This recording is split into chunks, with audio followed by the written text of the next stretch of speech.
13 जोड़ content warning वयस्कों के लिए चेतावनी।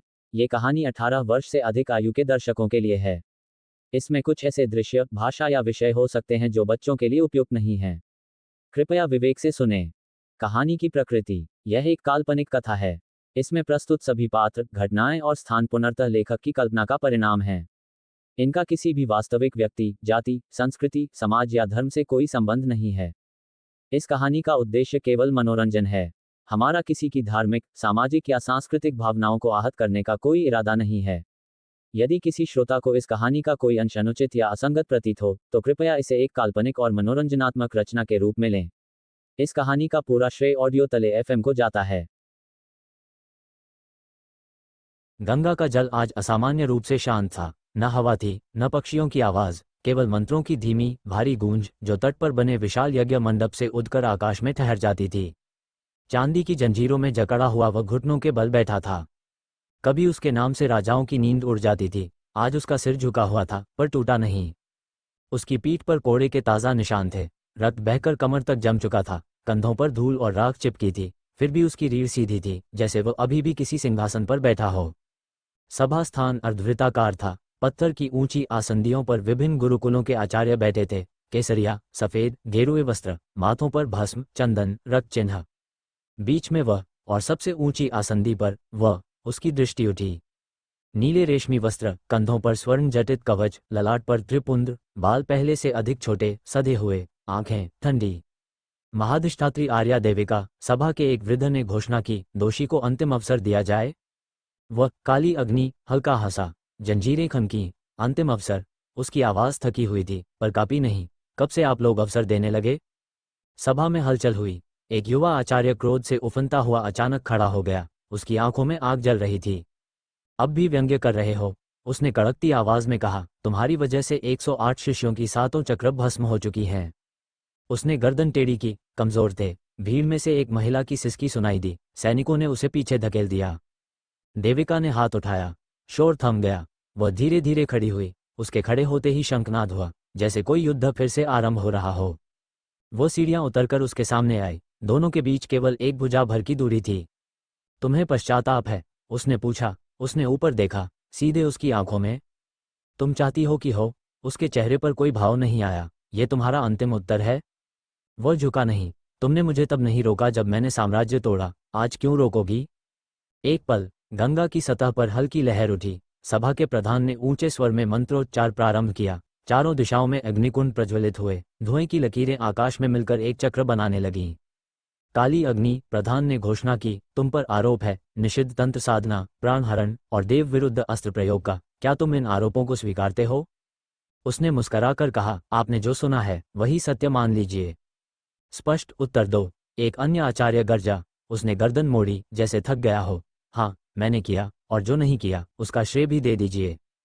सभा में क्रोध की लहर दौड़ी। देविका की उंगलियां क्षण भर के लिए मुट्ठी बनी, फिर ढीली हो गईं।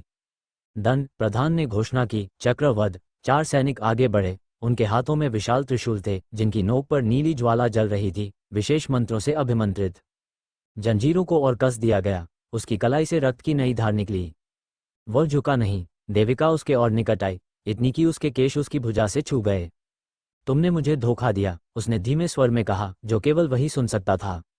वह हल्का झुका, जैसे सुनने में कठिनाई हो रही हो। तुम्हें, या तुम्हारे धर्म को? उसकी आंखें पहली बार कांपीं। तुम्हें चेतावनी दी थी, उसने फुसफुसाया, निषिद्ध अग्नि मत जगाओ। वह हंसा, इस बार धीमे, गहरे। तुम्हें उसकी ऊष्मा पसंद थी। एक सैनिक ने त्रिशूल उसकी पीठ में धंसा दिया। भीड़ से एक साथ सांस खींचने की आवाज आए। नीली ज्वाला उसके शरीर में फैलने लगी। त्वचा जलने की गंध हवा में घुली। उसने दांत भींचे, पर कोई चीख नहीं निकली। दूसरा त्रिशूल उसके कंधे के आर पार हुआ। देविका ने नजर नहीं हटाई। तुम्हारा अंत आवश्यक है, उसने ऊंचे स्वर में कहा, ताकि सभा सुन सके, धर्म की रक्षा हेतु। वो मुश्किल से सांस ले रहा था, फिर भी बोला, धर्म किसका? तीसरा त्रिशूल उसके वक्ष में उतरा। उसका शरीर झटका खाकर पीछे गया। जंजीरें तन गईं। मंत्रों की गति तेज हो गई। अग्निकुंडों की लपटें ऊंची उठीं।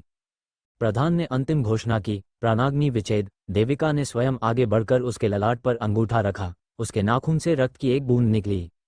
अब भी समय है, उसने अंतिम बार धीमे कहा। उसने आंखें आधी खोलीं। उनमें दर्द था, पर विनती नहीं। तुम देर से आए हो, उसने फुसफुसाया। आकाश में गर्जना हुई, मंत्रों का शिखर। देविका ने हाथ पीछे खींचा, चौथा त्रिशूल ऊपर उठा, सीधा उसकी गर्दन की ओर।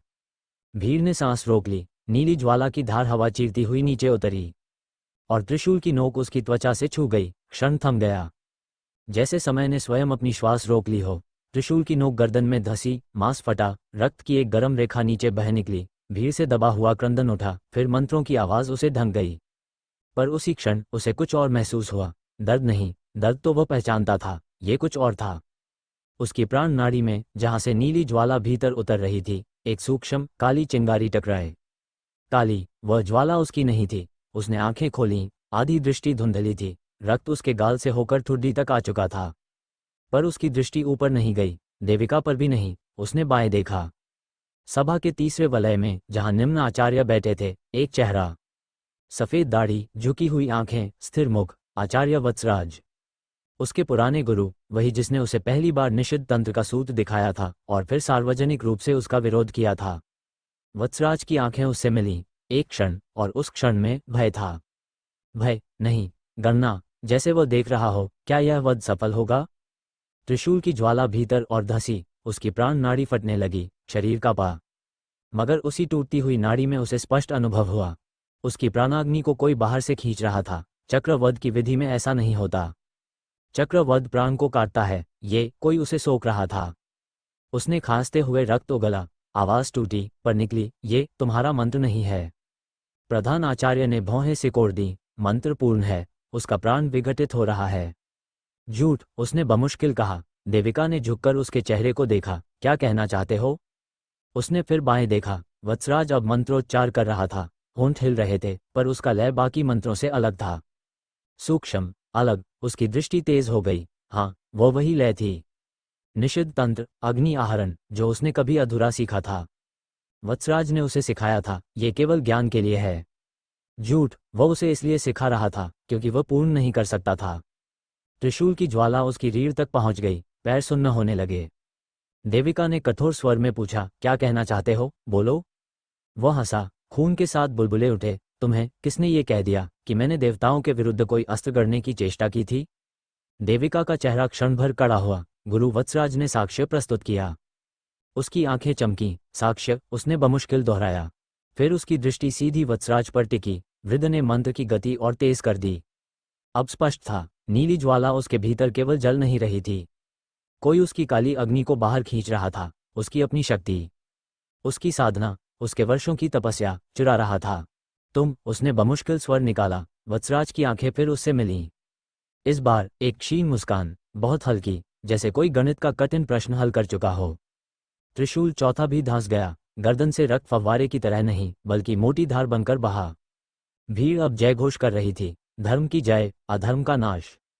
देविका ने हाथ उठाया, शांति हुई। वह झुकी। तुम्हें अंतिम अवसर दिया था, उसने ठंडे स्वर में कहा, तुमने चुना। उसने आंखें उसके चेहरे पर टिकाईं। अब उसमें आरोप नहीं था, केवल समझ। तुम मोहरा हो, उसने फुसफुसाया। देविका की भौं हल्की कांपी। क्या? उसने उत्तर नहीं दिया। उसकी दृष्टि फिर वत्सराज पर गई। वृद्ध अब पसीने में था। मंत्रोच्चार के साथ उसकी उंगलियां सूक्ष्म मुद्राएं बना रही थीं, सभा से छिपी हुई। और तब उसने देखा, वत्सराज के पीछे, आकाश में, अग्निधूम के भीतर, एक काला चक्र बन रहा था। सूक्ष्म, अदृश्य लगभग, पर उसकी आंखें उसे पहचानती थीं। वो उसकी अग्नि थी, खींची जा रही थी, संग्रहित। तुम मेरे बिना, वो बुदबुदाया, पूर्ण नहीं कर सकते। उसकी प्राण नाड़ी अंतिम बार कांपी। देविका ने उसका चेहरा पकड़ लिया। किसकी ओर देख रहे हो? उसने प्रयास किया, शब्द स्पष्ट हों। पीछे। देविका ने स्वाभाविक रूप से पीछे देखा। पर उस क्षण वत्सराज ने मंत्र रोक दिया। काला चक्र विलीन। सब सामान्य, कुछ नहीं, देविका ने कहा, फिर उसकी ओर देखा। तुम भ्रम देख रहे हो। उसकी दृष्टि धुंधली होने लगी, ध्वनियां दूर जा रही थीं।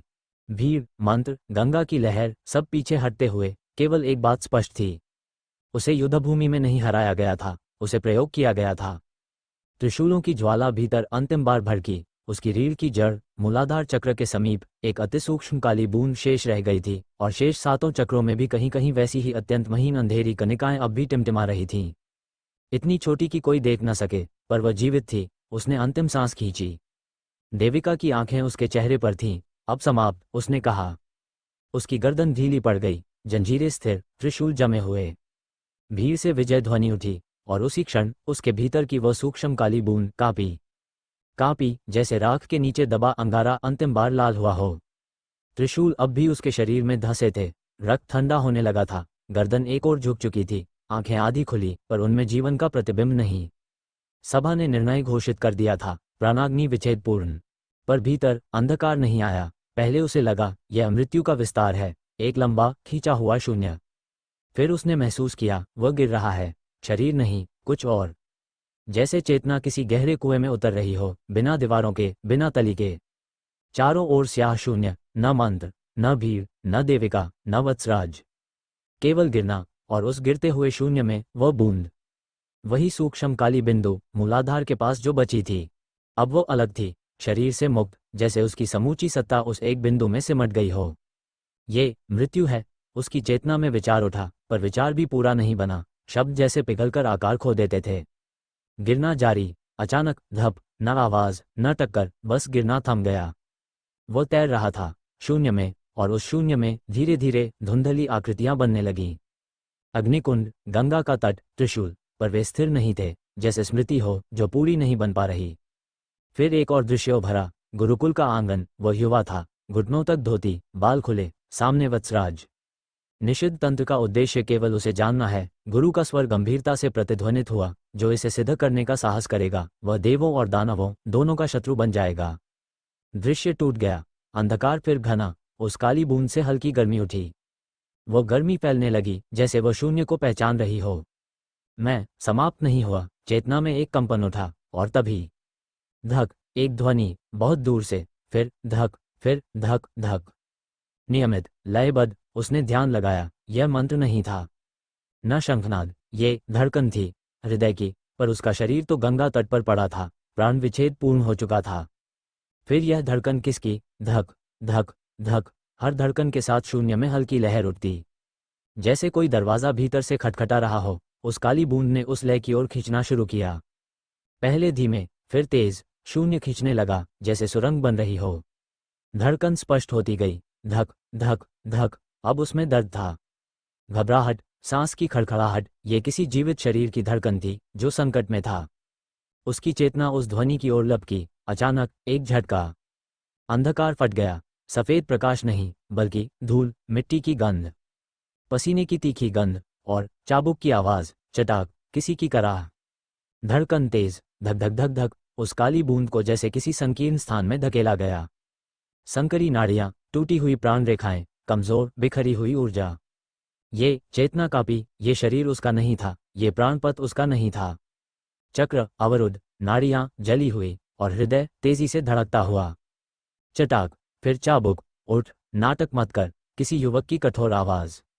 दर्द की लहर, पर वो दर्द उसकी पुरानी पीड़ा जैसा नहीं था। ये सत ही था, कच्चा।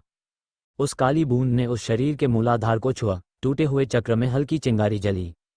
धड़कन एक क्षण को रुकते रुकते बची। मर मत यहाँ, वही आवाज फिर आए। उसकी चेतना पूरी तरह उस संकरे शरीर में समाने लगी। भारीपन, सीने में जकड़न, फेफड़ों में धूल, आंखों के पीछे जलन। वो सांस लेना चाहता था, पर फेफड़े उसके आदेश को पहचान नहीं रहे थे। चटाक, चाबुक इस बार पीठ पर, और उसी क्षण उसने पहली सांस खींची। धूल भरी, कठोर, पर जीवित धड़कन फिर स्पष्ट हुई। धक धक धक। अंधकार पूरी तरह हट गया, पर आंखें अभी भी बंद थीं। बाहर कोई चिल्ला रहा था, इसे पानी डालो, अगर यहीं मर गया तो आचार्य हमें जला देंगे। किसी ने उसके चेहरे पर ठंडा पानी फेंका, त्वचा सिहर उठी। चेतना अब उस शरीर में अटक चुकी थी, पूरी तरह नहीं, पर काफी। उस काली बूंद ने उस टूटी प्राण नाड़ी में जगह बना ली, कमजोर पर जीवित। और पहली बार उसे एहसास हुआ, वो मरकर भी समाप्त नहीं हुआ।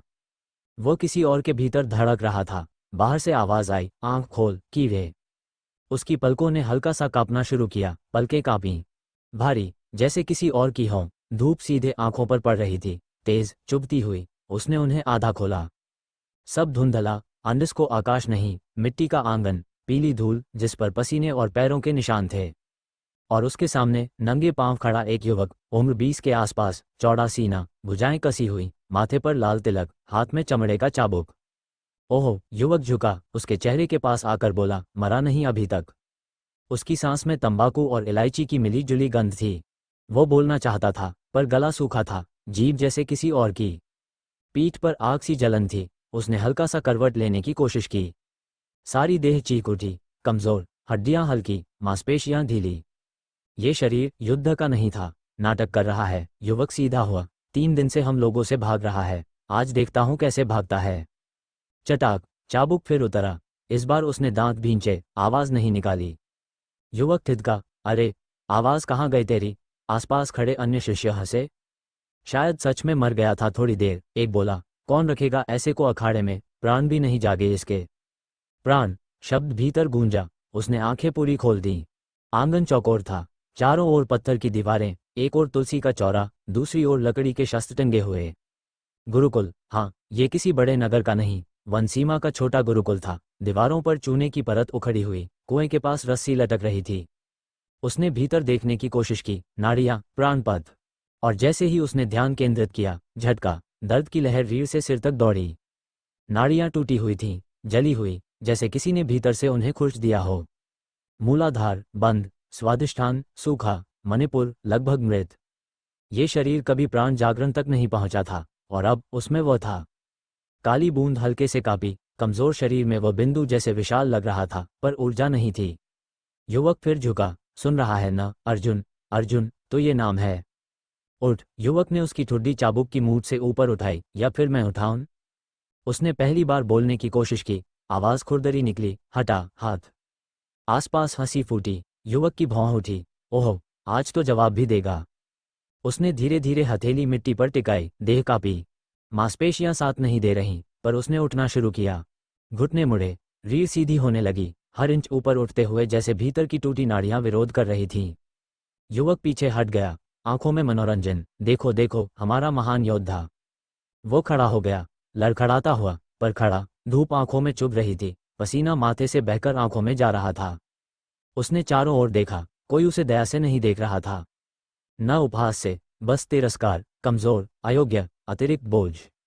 युवक ने चाबुक कंधे पर टिका लिया, उसकी आंखों में ठंडी चमक उभरी। अब बता, कर भरेगा या फिर कायरों की तरह भाग खड़ा होगा? उसने युवक की आंखों में देखा, गहरा, सीधा। क्षण भर के लिए युवक का चेहरा स्थिर हुआ। इस दृष्टि में कुछ था, अर्जुन की नहीं, कुछ और। अभ्यास, उसने धीमे कहा। आवाज अभी भी कमजोर थी। युवक हंसा, तेरे बस का नहीं है, प्राण भी नहीं जागे तेरे। दूसरों की थालियां धो, वही ठीक है। भीतर काली बूंद ने हल्की गर्मी छोड़ी, प्राण नहीं जागे? उसने फिर भीतर देखा। हाँ, इस शरीर में प्राकृतिक जागरण की क्षमता लगभग शून्य थी, पर उसके पास अनुभव था, ज्ञान था, निषिद्ध तंत्र की अधूरी स्मृति। और चोरी की गई अग्नि की गंध अभी भी उसकी चेतना में थी। वत्सराज, वह नाम भीतर से उठा, तो खेल अभी समाप्त नहीं हुआ। युवक ने फिर चाबुक उठाया, घुटनों के बल बैठ, दंडवत, 50 बार। आंगन में सन्नाटा, सभी देख रहे थे। उसने युवक को देखा, फिर धीरे धीरे घुटने मोड़े, मिट्टी पर टिकाए, पर दंडवत नहीं हुआ। सिर झुकाया नहीं। युवक की आवाज कठोर हुई, नीचे। उसने ऊपर देखा, धूप उसकी आंखों में थी, पर उनमें झुकाव नहीं। तू मेरा गुरु नहीं, उसने कहा। आंगन में हवा थम गई। युवक के चेहरे पर क्रोध चढ़ा। क्या कहा? उसने दोहराया नहीं, बस देखा, सीधा। युवक ने चाबुक पूरी ताकत से घुमाया, और चमड़ा उसकी छाती पर आकर पड़ा, धप। देह पीछे डगमगाई, पर इस बार वह गिरा नहीं। काली बूंद भीतर फिर कांपी, और उसके टूटी नाड़ियों के बीच एक अत्यंत सूक्ष्म, लगभग अदृश्य चिंगारी जली। चिंगारी इतनी क्षीण कि यदि वह अपने पूर्व जीवन का साधक न होता तो उसे महसूस भी न कर पाता। छाती पर पड़े चाबुक का दर्द अभी भी जल रहा था, त्वचा फट चुकी थी, गर्म रक्त पतली रेखा बनाकर नीचे बह रहा था। पर उसका ध्यान वहां नहीं था, वह भीतर था, मणिपुर चक्र के अवशेषों के पास। जहां सब सूखा, जला और मृत सा पड़ा था, वही, वो सूक्ष्म कंपन। युवक फिर गर्जा, झुकेगा या और पड़ेगा? उसने सिर थोड़ा घुमाया, युवक की आंखों में झांका। इस बार न चुनौती थी, न घृणा, बस शांति। युवक का हाथ एक क्षण के लिए रुक गया। क्या देख रहा है? उसने उत्तर नहीं दिया। भीतर उसने सांस रोकी, धीरे, लंबी। इस शरीर के फेफड़े छोटे थे, सांस अधूरी भरते थे, पर उसने उन्हें मजबूर किया। एक बार, फिर छोड़ी, फिर दोबारा भरी। प्राण नहीं था, पर श्वास तो थी, और जहां श्वास है वहां मार्ग बनाया जा सकता है। उसने मन में एक पुराना सूत्र दोहराया जो वत्सराज ने कभी सिखाया था, जब नाड़ी टूटे उसे जोड़ो मत, उसके चारों ओर नया मार्ग बनाओ। तब उसने नहीं समझा था, अब समझ आया। चाबुक फिर उतरा। इस बार पीठ पर, देह कांपी, घुटने मिट्टी में धंस गए। कुछ शिष्य हंसे। देखा, यही है इसका स्थान। युवक झुका। अब समझ आया? उसने धीमे स्वर में कहा। हाँ। युवक संतुष्ट सा मुस्कुराया। अच्छा है, बुद्धि आ गई। पर उसका हाँ उस अर्थ में नहीं था। भीतर उसने श्वास को रीढ़ के आधार तक धकेला। मूलाधार बंद था, पर बंद दरवाजे के बगल में दीवार थी, और दीवार में दरारें। उसने श्वास को वहां टिकाया। दर्द उठा। तेज। आंखों के आगे अंधेरा छाने लगा, पर उसने छोड़ा नहीं। धीरे धीरे काली बूंद ने प्रतिक्रिया दी। हल्की गर्मी। फिर टिक, जैसे सूखी लकड़ी में नाखून धंसा हो। मूलाधार के पास एक सूक्ष्म मार्ग खुला। बहुत छोटा, बहुत अस्थिर, पर खुला। उसने सांस छोड़ी। देह पसीने से भीग गई। युवक पीछे हट गया। बस, आज के लिए काफी है। इसे कुएं के पास ले जाओ। अगर मर गया तो साफ करना पड़ेगा। दो शिष्य आगे आए। उन्होंने उसके बाजू पकड़े। देह अब भी कमजोर थी, पैरों में बल नहीं। पर भीतर वो मुस्कुराया, बहुत हल्का, इतना कि किसी ने देखा नहीं। कुएं की ओर घसीटते हुए एक शिष्य तिरस्कार से बोला, क्यों जिद करता है बार बार? ये सब तेरे बस की बात नहीं। दूसरा शिष्य कड़वी हंसी हंसते हुए बोला, देगा कैसे? अभी तो एक हफ्ते पहले ही सारी किमिया गोलियां गटक गया था। उसने सिर उठाया। आवाज धीमी थी, पर स्पष्ट, तुम्हारे बस का है? शिष्य चुप हो गया। वे उसे पत्थर की जगत के पास छोड़ गए। कुएं से पानी की बाल्टी निकाली गई। ठंडा पानी उसके सिर पर उंडेल दिया गया। देह कांपी, पर इस बार ठंड ने भीतर की गर्मी को बुझाया नहीं, बल्कि उसे स्थिर किया। वह धीरे धीरे उठकर कुएं की जगत से टिक गया। आंगन अब खाली होने लगा था। शिष्य अभ्यास स्थल की ओर जा रहे थे। चाबुक वाला युवक पीछे मुड़कर एक बार उसे देख गया। दृष्टि में चेतावनी थी। उसने आंखें बंद की, फिर भीतर झांका। टूटी नाड़ियां अब भी टूटी थीं, चक्र अब भी जले हुए, पर मूलाधार के बगल में एक बाल सा पतला मार्ग। उसमें काली बूंद स्थिर थी, छोटी पर जीवित। उसने आंखें खोलीं। आकाश नीला था, धूप कठोर, देह दुर्बल। नाम अर्जुन, पर भीतर जो था वह वही था, काली अग्नि। और इस बार वह जल्दबाजी नहीं करेगा। उसके होठों पर वही सूक्ष्म अदृश्य मुस्कान फिर लौटी, और कुएं के गहरे जल में उसका प्रतिबिंब क्षण भर के लिए वैसा नहीं दिखा जैसा होना चाहिए था। जल स्थिर हो गया। प्रतिबिंब फिर सामान्य, दुबला चेहरा, सूजी हुई आंख, फटी हुई त्वचा। कोई और नहीं, अर्जुन। कुएं की जगत ठंडी थी। पत्थर में दिन भर की धूप की बची हुई गर्मी अब उतर चुकी थी। हवा में मिट्टी और पसीने की गंध थी। आंगन लगभग खाली था। दूर अभ्यास स्थल से लकड़ी के डंडों के टकराने की आवाजें आ रही थीं। धप, ठाक, फिर से किसी आचार्य की कठोर आवाज गूंज रही थी। वो चुपचाप बैठा रहा, सांस धीरे, गणना करते हुए। 1 2 3। शरीर कांप रहा था, थकान से नहीं, कमजोरी से। इस देह में मांसपेशियां थीं, पर उनमें संकल्प नहीं था। नाड़ियां थीं, पर उनमें प्रवाह नहीं था। उसने हथेली उठाकर देखा। पतली उंगलियां, नाखूनों में मिट्टी भरी हुई। अयोग्य, किसी ने उसे कहा था। वो शब्द भीतर घूम गया। अयोग्य। उसने आंखें बंद की, भीतर उतरने की कोशिश की। पहले अंधकार, फिर टूटी रेखाएं। प्राणपथ ऐसे फैले थे जैसे किसी ने जलती छड़ी से उन्हें जला दिया हो। प्राकृतिक प्रवाह रुक चुका था। इस शरीर ने कभी साधना का सही प्रारंभ नहीं किया था। शायद प्रयास किया था, पर असफल रहा। और अब उसमें वो था। उसने श्वास को धीरे धीरे नीचे उतारा। नाक से भीतर, गला, छाती, फेफड़े आधे भरकर रुक गए। उसने जोर दिया। दर्द उठा, सीने में खिंचाव, पर उसने श्वास रोकी नहीं। धीरे धीरे उसे नीचे धकेला, मणिपुर तक। वहां शून्य था, सूखा, पर उस शून्य के बगल में, मूलाधार के पास, वो बाल सा पतला मार्ग। काली बूंद स्थिर थी। वो उस बिंदु को छूना चाहता था, पर जैसे ही उसने ध्यान केंद्रित किया, झटका, रीढ़ में बिजली सी दौड़ी। उसकी आंखें खुल गईं, शरीर आगे झुका, सांस टूट गई। इतना दुर्बल, उसने मन में कहा, यह शरीर सीधा बलपूर्वक साधना नहीं सह सकता। पुराने समय में वह बैठता था, और प्राण स्वयं प्रवाहित होते थे। यहाँ उसे विनती करनी पड़ रही थी। दूर से शोर कम होने लगा।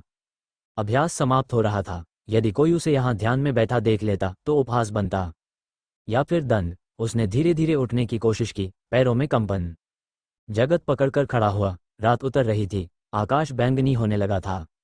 गुरुकुल के पीछे की ओर एक संकरा मार्ग था, जहां लकड़ियां रखी जाती थीं। अंधेरा जल्दी घिरता था वहां। वो चल पड़ा, हर कदम भारी, एड़ी मिट्टी में धंसती, घुटनों में जकड़न। दो शिष्य सामने से आए। उसे देखते ही हंसे। अरे, जीवित है। आज ज्यादा नहीं पिटा क्या? वह रुका नहीं, न देखा, बस चलता रहा। उनकी हंसी पीछे छूट गई। पीछे का आंगन छोटा था। लकड़ी के गट्ठर, सूखी घास, टूटा हुआ रथ का पहिया। अंधेरा यहाँ घना था, दीपक की रोशनी नहीं पहुंचती थी। वह लकड़ियों के सहारे बैठ गया। पीठ में दर्द उठा, पर यहाँ कोई नहीं था। उसने फिर आंखें बंद की। इस बार वो जल्दबाजी नहीं करेगा। श्वास भीतर, धीरे, बहुत धीरे, फेफड़ों को पूरा भरने की कोशिश नहीं। बस जितना सहज हो, फिर छोड़ना, फिर भरना, 3 बार।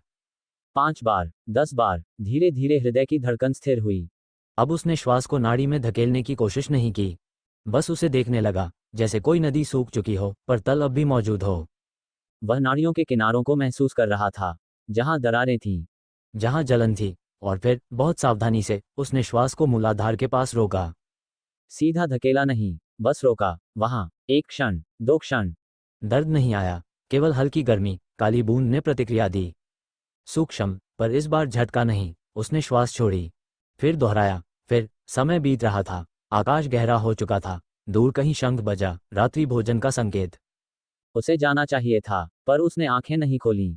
अब उस बाल मार्ग में हल्की धड़कन थी, बहुत हल्की, पर स्थिर। उसने तीसरी बार श्वास रोकी। और इस बार उसे स्पष्ट महसूस हुआ, उस शरीर के मूलाधार के पास जली हुई नाड़ियों के किनारे एक अत्यंत पतली नई रेखा बनने लगी थी, जैसे राख में कोई नाखून से खींच रहा हो, धीरे धीरे।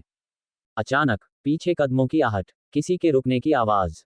तू यहाँ क्या कर रहा है? एक स्त्री स्वर, शांत पर पैना। उसकी आंखें खुली, अंधेरा अब घना था। सामने लकड़ियों के ढेर के पार एक आकृति खड़ी थी। दीपक की हल्की रोशनी पीछे से आ रही थी, इसलिए चेहरा छाया में था, पर उसकी देह रेखा स्पष्ट थी, सुंदर, सीधी, संतुलित, निश्चल।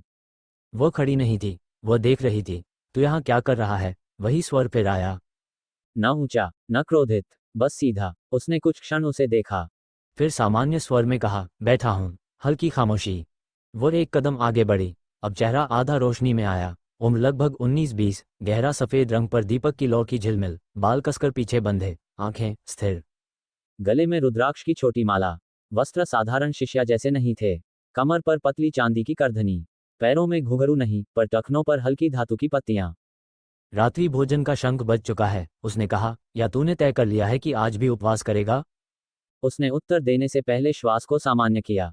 मूलाधार के पास की गर्मी अभी भी हल्की धड़क रही थी, वह उसे छिपाना चाहता था। भूख नहीं है, उसने कहा। वो और पास आई। अब वो उससे 2 हाथ की दूरी पर थी। उसकी दृष्टि नीचे नहीं, सीधे उसकी आंखों में थी। झूठ बोलते समय पलकें ज्यादा झपकती हैं, उसने कहा। तेरी नहीं झपक रही। वो चुप रहा, और उसने धीमे जोड़ा, तेरी नाड़ी अभी अभी हिली है। उसके भीतर हल्का सा झटका उठा। ये शिष्या कौन है? साधारण प्रशिक्षु नाड़ियों का कंपन नहीं देख सकता। तू सुन भी रहा है? उसने पूछा। सुन रहा हूँ, उसने शांत स्वर में कहा। तो जवाब दे, तूने अभी क्या किया? सांस ली। उसकी आंखें क्षण भर सिकुड़ी। मजाक मत कर। मजाक नहीं, उसने कहा। सांस ली, छोड़ी, फिर ली। वह उसके सामने आकर खड़ी हो गई। अब वह झुककर उसके चेहरे को देखने लगी, इतनी निकट कि वह उसकी त्वचा पर चंदन की हल्की गंध महसूस कर सकता था। 3 दिन पहले तक वह ठंडी निगाहों से उसे देखते हुए बोली, तू उन लोगों के सामने 2 चाबुक भी सह नहीं पाता था, और आज 50 प्रहार झेल कर भी सीधा खड़ा है। गिरा तो था, उसने सहज कहा। गिरा, उसने सिर हिलाया, पर टूटा नहीं। खामोशी। उसने भीतर झांका, मूलाधार के पास की रेखा अब स्थिर थी। उसने श्वास साधारण रखी। नाम क्या है तेरा? उसने पूछा। अर्जुन, उसने कहा। वो मुस्कुराया नहीं, केवल देखा। गुरुकुल के लेख में यही नाम है, उसने कहा। वो सीधी हुई, कुछ पल उसे देखती रही, फिर बोली, तूने अभी मूलाधार के पास कुछ छेड़ा है। उसका शरीर क्षण भर के लिए तन गया, पर चेहरे पर भाव नहीं आया। तुझे कैसे पता? क्योंकि उसने अपनी छाती पर उंगली रखी। मेरी नाड़ी प्रतिक्रिया देती है। वो रुकी, और अभी उसने प्रतिक्रिया दी। हवा में सूखी घास की गंध घुली हुई थी। दूर से बर्तनों के टकराने की आवाज आ रही थी। वह हल्का सा हंसी, पर हंसी में खिलंदड़ापन नहीं था। ये प्रश्न मुझे पूछना चाहिए। वो मुड़ी, जैसे जाने वाली हो, फिर रुकी। पीछे देखे बिना बोली, अगर तू फिर से वही करेगा तो सावधान रह। क्यों? उसने पूछा। अब वो उसकी ओर मुड़ी। क्योंकि इस गुरुकुल में हर कोई अंधा नहीं है। उसने एक कदम और पास आकर फुसफुसाया, और कुछ लोग प्रतीक्षा में हैं। उसकी आंखें अंधेरे में हल्की चमकी, फिर वो मुड़ी और धीरे धीरे चल दी। उसके कदमों की आहट मिट्टी में समा गई, वो वहीं बैठा रहा। भीतर काली बूंद स्थिर थी, नई बनी पतली रेखा अभी भी कांप रही थी। और अब एक नया प्रश्न, ये स्त्री शत्रु है या अवसर? दूर भोजनालय से किसी ने पुकारा, अर्जुन, अगर खाना है तो आ जा। उसने आंखें बंद की, एक बार और श्वास भीतर ली। मूलाधार के पास की हल्की गर्मी इस बार पहले से स्पष्ट थी। उसने आंखें खोलीं, और अंधेरे में जहां वह खड़ी थी कुछ क्षण पहले उसे लगा जैसे छाया अभी भी उसे देख रही हो। उसने दृष्टि हटाई, श्वास सामान्य, देह अभी भी कांप रही थी पर भीतर हल्की स्थिरता थी। वो लकड़ियों का सहारा लेकर उठा, पीठ की त्वचा खींची, घाव फिर जल उठे। पर इस बार दर्द उसके केंद्र तक नहीं पहुंचा। भोजनशाला की ओर जाने वाला मार्ग पत्थरों से पटा था, दोनों ओर नीम के पेड़। रात पूरी तरह उतर चुकी थी, दियों की लौ हवा में कांप रही थी। जैसे जैसे वो आगे बढ़ा आवाजें स्पष्ट होने लगी, हंसी, बर्तनों की खनखनाहट, भाप में पकते चावल की गंध। भोजनशाला लंबी खुली संरचना थी, छत लकड़ी की, खंभे पत्थर के, भीतर पंक्तियों में बैठे शिष्य, बीच में बड़े मृत भांड, दाल, चावल, सब्जी। जैसे ही वो भीतर प्रवेश किया कुछ सिर उसकी ओर मुड़े, फिर कुछ और, फिर फुसफुसाहट, आ गया, अभी जिंदा है। देख पीठ पर निशान। वो बिना रुके अंत की ओर चला जहां प्रायः कमजोर या दंडित शिष्यों को बैठाया जाता था। पर आज उसके कदमों की चाल अलग थी, धीमी पर स्थिर। वह बैठ गया। सामने पत्तल रखी गई। एक शिष्य ने दाल डालते हुए कहा, आज ज्यादा मत खा लेना। कुछ हंसी। उसने पत्तल की ओर देखा, चावल सादे, दाल पतली, सब्जी में नमक कम। उसने पहला कौर उठाया, हाथ हल्का कांपा, कमजोरी अभी भी थी। पर भीतर मूलाधार के पास की पतली रेखा अब शांत थी। वह खा रहा था पर ध्यान भीतर था। अचानक उसके सामने कोई बैठ गया। उसने ऊपर देखा, वही स्त्री। अब रोशनी में उसका चेहरा स्पष्ट था, आंखें गहरी, उनमें थकान नहीं बल्कि निरीक्षण था। उसने बिना कुछ कहे अपनी पत्तल रखी, दोनों के बीच कुछ क्षण मौन। फिर उसने सामान्य स्वर में पूछा, दर्द हो रहा है? हाँ, उसने कहा। अच्छा है, उसने उत्तर दिया। उसने भौं हल्की उठाई, अच्छा। दर्द बताता है कि देह अभी हार नहीं मानी। वह चावल का कौर तोड़ रही थी, उसकी उंगलियां साफ, संतुलित। तू आज अभ्यास स्थल पर अलग था, उसने बिना उसकी ओर देखे कहा। कैसा? उसने पूछा, जैसे कोई देख रहा हो और गणना कर रहा हो। उसने कौर मुंह में रखा, चबाया। तू बहुत देखती है, उसने कहा, और तू बहुत छिपाता है। पास बैठे दो शिष्य अब स्पष्ट रूप से उनकी ओर देख रहे थे। एक ने धीरे से दूसरे से कहा, माधवी उसके साथ क्यों बैठी है? माधवी तो ये नाम है। माधवी ने उनकी ओर देखा नहीं, पर आवाज सुन ली। कल से तुझे फिर दंड मिलेगा, उसने कहा, क्योंकि आज तूने झुकने से इनकार किया। झुकना चाहिए था? उसने पूछा। वह पहली बार हल्का सा मुस्कराई। गुरुकुल में जीवित रहने के लिए, हाँ। और जीने के लिए? उसने पूछा। वह रुकी, उसकी दृष्टि उससे मिली। जीने के लिए, उसने कहा, या तो शक्ति चाहिए या संरक्षण। और तुझे क्या है? उसने पूछा। वह चावल का कौर उठाकर मुंह तक ले गई, दोनों में से थोड़ा थोड़ा। पास से आवाज आई, माधवी। दोनों ने उधर देखा। भोजनशाला के प्रवेश पर वही चाबुक वाला युवक खड़ा था। उसकी दृष्टि सीधे उन पर। यहाँ क्या कर रही हो? उसने पूछा। माधवी ने सामान्य स्वर में कहा, भोजन। इसके साथ युवक की भौहें तनी। पंक्ति में जहां स्थान मिला, युवक भीतर आया, उनके सामने खड़ा हो गया। अर्जुन, उसने कहा, कल सूर्योदय से पहले अखाड़े में मिलना, विशेष अभ्यास होगा। कुछ शिष्य हंसे। अर्जुन ने ऊपर देखा। ठीक, उसने कहा। युवक झुका, धीमे स्वर में बोला, आज आंखों में कुछ और था, संभाल कर रखना, यहाँ बहुत लोग उसे बुझाने में आनंद लेते हैं। वो सीधा हुआ, मुड़ा, चला गया। भोजनशाला में शोर फिर सामान्य होने लगा। माधवी ने धीरे से कहा, तूने उसे क्रोधित किया है, उसे कारण चाहिए था, उसने उत्तर दिया। और तुझे? मुझे? उसने पत्तल से अंतिम कौर उठाया, मुझे कारण नहीं चाहिए। माधवी कुछ क्षण उसे देखती रही, फिर बहुत धीमे स्वर में बोली, यदि तू सच में अपने टूटे हुए मूलाधार का मार्ग बना रहा है तो अकेला मत कर। उसने उसकी ओर देखा। क्यों? वह झुकी, इतनी कि उसके शब्द केवल वही सुन सके। क्योंकि किसी ने पहले भी ऐसा किया था। उसकी धड़कन एक क्षण को रुकी। और? उसने पूछा। माधवी ने सीधा होकर पानी पिया, फिर बिना उसकी ओर देखे कहा। वह जीवित नहीं रहा। वह उठी, पत्तल उठाई, जाते जाते एक क्षण को रुकी। सूर्योदय से पहले मैं भी अखाड़े में रहूंगी। वह चली गई। भोजनशाला का शोर अब दूर सा लग रहा था। उसने अपनी हथेली देखी, उंगलियां अभी भी कांप रही थीं, पर भीतर मूलाधार के पास की वह पतली रेखा पहले से थोड़ी मोटी हो चुकी थी। उसने हथेली मुट्ठी में बांधी। हल्की गर्मी भीतर स्थिर थी। भोजनशाला लगभग खाली हो चुकी थी, मिट्टी के दीप बुझाए जा रहे थे। रात गहरी थी, पर वह नहीं सोया। वो शिष्यों के शयन कक्ष की ओर गया, पर भीतर नहीं गया। दीवार के सहारे बैठ गया, आंखें बंद नहीं की, सिर्फ प्रतीक्षा। आकाश काला से नीला होने लगा, पक्षियों की पहली हल्की आवाज। और फिर शंख। सूर्योदय से पहले का संकेत। अखाड़ा गुरुकुल के पूर्वी छोर पर था, गोल मिट्टी का विस्तृत मैदान, चारों ओर लकड़ी के खंभे, बीच में गीली मिट्टी की परत ताकि गिरने पर हड्डी न टूटे। वो पहुंचा और रुका। वहां पहले से लोग थे, सिर्फ वह चाबुक वाला युवक नहीं। और माधवी, वह खंभे के पास खड़ी थी, बाहें सीधी, दृष्टि स्थिर। युवक ने उसे आते देखा, होठों पर हल्की मुस्कान आ गया। उसने ऊंची आवाज में कहा, हमारा पराक्रमी अर्जुन। कुछ शिष्य हंसे। आंडिस्को, उस युवक का नाम था वीरेंद्र। लंबा, चौड़े कंधे, बाहों पर उभरी नसें, कमर पर बंधी लकड़ी की अभ्यास चाकू, पर सभी जानते थे वह उसे खेल की तरह नहीं चलाता। मिट्टी गीली थी, सुबह की नमी अब भी सतह पर थी। अर्जुन बिना कुछ कहे अखाड़े के बीच पहुंचा। आज विशेष अभ्यास है, वीरेंद्र ने कहा, सहनशक्ति और प्रतिक्रिया। उसने लकड़ी का चाकू निकाला। ब्लेड कुंद था, पर प्रहार असली होते थे। रक्षा मत करना, उसने धीरे से कहा, सीखने के लिए पहले टूटना पड़ता है। कुछ शिष्य हंसे। माधवी चुप थी, उसकी आंखें अर्जुन पर टिकी थीं। आरंभ। अखाड़े पर निगरानी रख रहे आचार्य की कठोर, गूंजती हुई आवाज पूरे प्रांगण में फैल गई। पहला प्रहार, बिजली की तरह। अर्जुन ने देखने की कोशिश की, पर शरीर धीमा था। चाकू उसकी पसलियों के नीचे धंसा। धप, हवा निकल गई। दूसरा वार, कंधे पर। तीसरा, जांघ पर। वो पीछे डगमगाया, मिट्टी उछली। भीतर मूलाधार की पतली रेखा हल्की कांपी, पर उसने उसे छुआ नहीं। वीरेंद्र तेज था, प्रशिक्षित, हर प्रहार गणना किया हुआ। चौथा वार, पीठ पर। घुटने मिट्टी में धंस गए। हंसी, यही है असली अर्जुन, किसी ने कहा।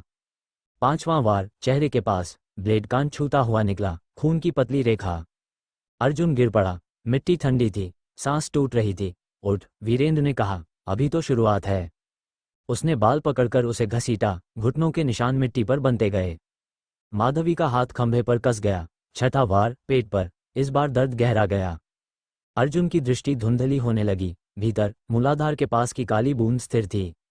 नई बनी पतली रेखा कांप रही थी। वह जानता था, यदि उसने उसे खुला छोड़ दिया तो वह छिप नहीं पाएगा। सातवां वार, आठवां। एक लकड़ी की आवाज, पसलियों के पास। टिक, कुछ टूटने की सूखी ध्वनि। अर्जुन आधा मुड़ गया। भीतर कुछ हिल गया। बस करो, किसी ने धीमे कहा, पर वीरेंद्र रुका नहीं। पराक्रमी था ना, उसने झुककर कहा, आज भी खड़ा रहेगा। उसने चाकू उठाया, इस बार सीधे कंधे के जोड़ पर मारने के लिए।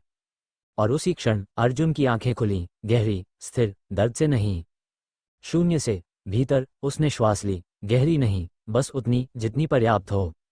और बहुत सावधानी से मूलाधार के पास की पतली रेखा को छुआ। काली बूंद हिली। इस बार झटका नहीं, एक गर्म, भारी प्रवाह उठा।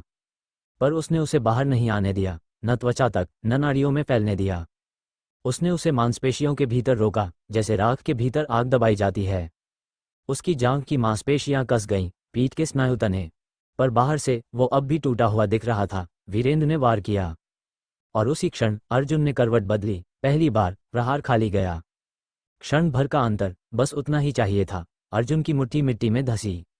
भीतर छुपी काली अग्नि ने मांसपेशियों को एक झटका दिया।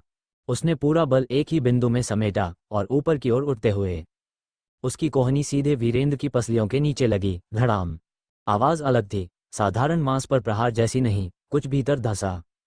वीरेंद्र की सांस अटक गई, उसकी आंखें फैल गईं। अर्जुन रुका नहीं, वो अभी भी आधा घुटनों पर था। दूसरा वार, मुट्ठी से। सीधे कॉलबोन पर। टिक, हड्डी में दरार। तीसरा, कंधे के जोड़ पर धक्का। वीरेंद्र पीछे गिरा, मिट्टी उछली। कुछ क्षण के लिए अखाड़ा बिल्कुल शांत हो गया। फिर वीरेंद्र का शरीर तड़पा, उसके मुंह से हवा निकली, आवाज नहीं। उसकी बांह अजीब कोण पर मुड़ी हुई थी, 2, शायद 3 हड्डियां टूटी हुई। अर्जुन खड़ा होने की कोशिश में डगमगाया। भीतर की काली अग्नि अभी भी मांसपेशियों में जल रही थी, पर उसने उसे फैलने नहीं दिया, नाड़ी तक नहीं, त्वचा तक नहीं। उसकी आंखें सामान्य थीं, कोई लौ नहीं, कोई आभा नहीं, बस थकान। और फिर अचानक वो प्रवाह उल्टा पड़ा। कमजोर शरीर इतना बल सह नहीं पाया। सीने में दर्द उठा, सांस टूटी, दृष्टि घूम गई। वो खड़ा नहीं रह सका, मिट्टी में गिर पड़ा। अखाड़े में सन्नाटा, फिर शोर। क्या हुआ? ये कैसे? वीरेंद्र की हड्डी। माधवी दौड़कर आए। उसने पहले वीरेंद्र की नाड़ी देखी, धड़क रही थी, फिर अर्जुन की ओर मुड़ी। उसका शरीर कांप रहा था, भीतर की अग्नि अब बुझ रही थी, पर मूलाधार के पास वो पतली रेखा अब पहले से मोटी थी, स्थिर। माधवी ने बहुत धीमे फुसफुसाया, तूने उसे हरा दिया। आचार्य आगे बढ़ रहे थे, शिष्य घेर रहे थे, पर उस क्षण अर्जुन कुछ नहीं सुन रहा था। उसके भीतर केवल एक अनुभूति थी, दर्द, और उसके पीछे गहरी, अंधेरी शक्ति जो अभी पूरी तरह जागी नहीं थी। और वो अंधकार उसे स्वीकार कर चुका था। फिर सब काला हो गया। अंडस को अखाड़े की मिट्टी अब भी उलझी हुई थी, दोनों देहें स्थिर पड़ी थीं, अर्जुन और वीरेंद्र। कुछ क्षण पहले तक जहां हंसी थी वहां अब सन्नाटा था।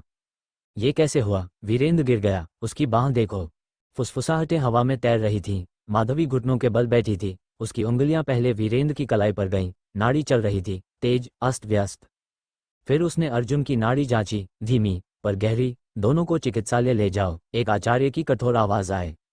4 शिष्यों ने उन्हें उठाया। मिट्टी उनके घावों से चिपकी हुई थी, सुबह की धूप अब अखाड़े के किनारों पर उतर रही थी, पर किसी को उसका भान नहीं था। आज अर्जुन ने वीरेंद्र को पराजित किया था। गुरुकुल का चिकित्सक कक्ष मुख्य भवन के पीछे था। पत्थर की दीवारें, भीतर हल्की औषधियों की गंध, छत से लटके सूखे जड़ी बूटियों के गुच्छे, एक ओर मिट्टी के पात्र, दूसरी ओर लकड़ी के पलंग। वीरेंद्र को पहले लिटाया गया, उसकी बांह अस्वाभाविक कोण पर थी, पसलियों पर सूजन।